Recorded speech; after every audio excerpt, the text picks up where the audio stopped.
कृष्ण. जय श्रीकृष्ण. हम्म. आज आमच्या शेतामध्ये सत्यभामाताई आलेल्या आहेत आणि त्या हल्ली मुक्काम मुंबईला राहतात. मुंबईला कुठं राहते ताई आपण? उल्हासनगरला. उल्हासनगरला नाही पण आमच्या वडिलाची ही पुण्याई आहे. ताई मी तुझे खूप क्लिप ऐकत होतो, ज्ञानेश्वरीच्या वया ऐकत होतो. हे अभ्यास कुठे केला तू? हे म्हणजे परंपरा आहे आमचे आजोबा पंजोबा बाबा मोठे बाबा. बरोबर. तर ते भरपूर म्हणजे घरी त्यांचं चालू असायचं ज्ञानेश्वरी हरिपाठ.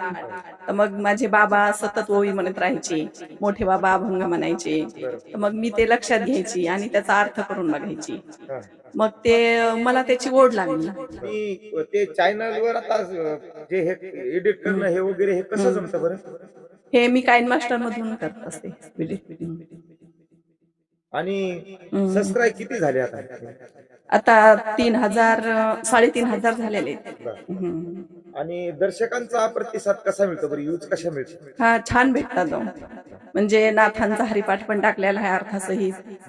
माऊलीचा हरिपाठ, तुकाराम महाराज हरिपाठ, परत भक्ती विजय असं टाकत असते.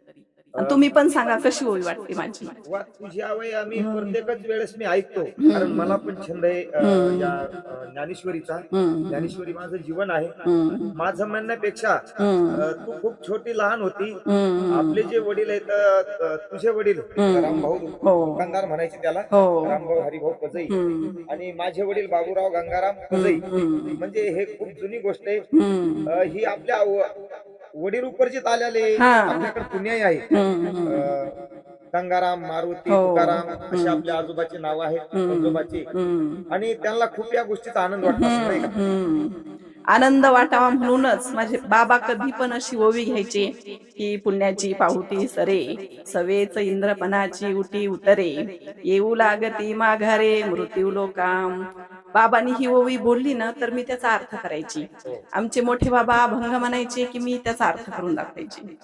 म्हणून मला खूप ओढ वाटते. मला वाटतं आईचे पण खूप संस्कार आहेत. काही वय झाले हो. आणि मग त्यांनी पूर्ण आयुष्य या प्रमाणात दिलं. हे आईमुळे तर सक्सेस, म्हणजे मूल सक्सेस आईमुळेच होतं. आणि आई वडिलांची पुण्य आहे म्हणूनच इथपर्यंत आलेले आहे. संसाराचा बोजा सांभाळायचा म्हणजे कोणी लेकी कोणी सुना, कोणी एक प्रतंत्र जाणार. तुला सासू असल्यामुळे आता तू काही स्वतंत्र नाही. लेकी स्वतंत्र असती, सासू स्वतंत्र असती, तू सून आहे. आणि घरच्या लोकांचं कसं सहकार्य मिळतं का या गोष्टीला? घरच्या लोकांचं मला सहकार्य नाही भेटत, कारण मी मुंबईवरून सासूबाई करिताच आलेली आहे इथे आणि त्यांची सेवा करण्यासाठीच मी इथे आलेली आहे 6 महिन्यासाठी. नाही नाही प्राध्यापक शंकर सर आहेत, हिमतराव आहेत, कारण माहेरी जी ती मुलगी भेटीला येते. म्हणजे माहेर आणि सासर हे गाव एकच आहे. एकच आहे. सासूची सेवा करायची. सासूबाईची सेवा करण्यासाठीच मी 6 महिन्यासाठी आलेली आहे. बघा, हल्ली मुक्काम मुंबईला आहे, पण सासूचं वय झालेलं आहे. तुम्ही म्हणसाल एका गावातले दर्शक म्हणतील असे कसे बोलता, कारण आम्ही एककडे राहतो आणि ते पण खूप बाजू राहतात. आम्ही आता वस्तीला असतो. त्याच्यातून आपल्याला हे शिकता येईल. जरी मुलं मुंबईला गेले तरी पण एक सून आज सासूची सेवा करण्याकरता गावावर येते.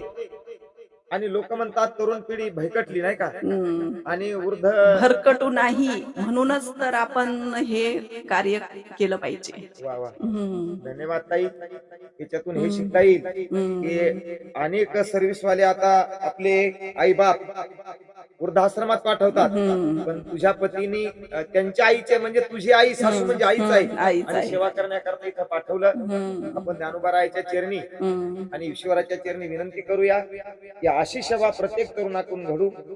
थांबा आपण. रामकृष्ण.